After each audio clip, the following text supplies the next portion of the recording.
My name is Raschelle Brown, and I am 2 years old, older than Quincy, which is he's my younger brother. How much time did you spend with Quincy during your childhood, whether it was 50-50 with mom and dad, or?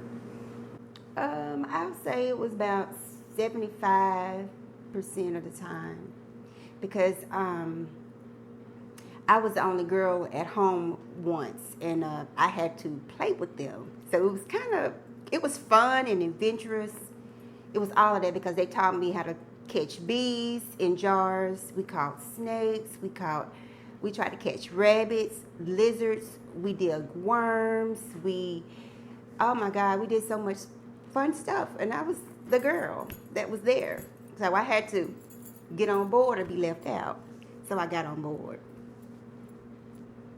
How would you describe your relationship with your brother growing up? It was fun. It was very fun, adventurous. He can do things that I couldn't do, but I tried to do.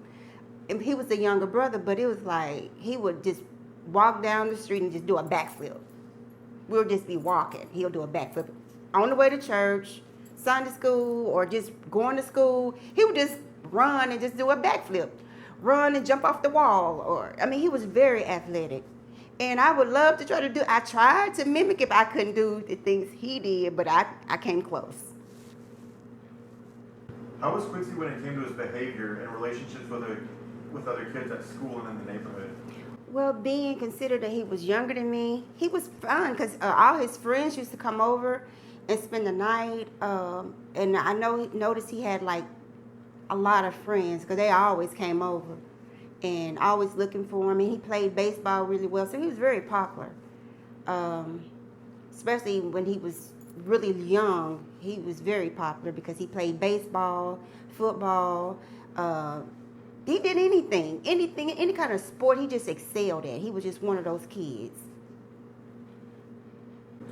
How would you describe your brother to somebody that hasn't met him before, but has read what's been printed in the papers about him?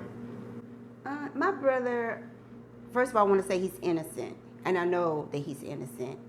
I want to say that to describe him to someone would be like he's very outgoing, fun, loving, I help anybody.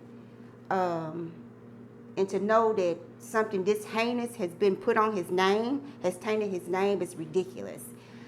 Even the times that we were in court, I contacted the Paducah News once to try to give my side of the story before this even came out, before he even went to trial.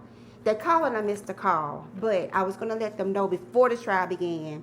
My brother is innocent. He has nothing to do with this. It's two sides to every story, but he was not allowed, or no one was allowed to voice our side of the story. No one asked us anything. They automatically assumed he was guilty from day one, which does not go with his character, does not go with who he is, and it does not stand for what we stand for as a family or as a whole. That's not us. It's not us.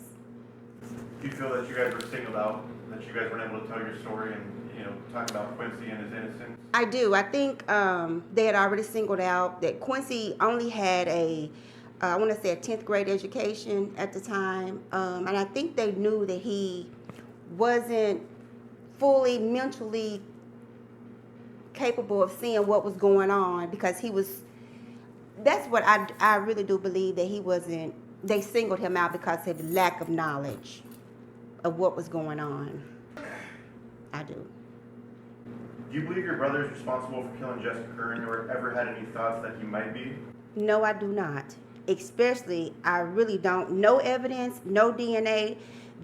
What was done in court, what they allowed, what they didn't allow, how they stood up in court and say they tired of lying and don't put words in my mouth and all this stuff. And these girls recounted their story several times. No DNA, number one. And then the first time I heard of this, Quincy called and said, Shell, my daddy called me and said they had those guns drawn last night looking for me. Something to do with a murder. He said, I don't know what they talking about. And I told him, I said, look, find somebody and try to turn yourself in. Do not let them catch you, because they catch you, they're going to kill you. I said, something is not right in this case. something has never been right in what's going on. And he said, okay.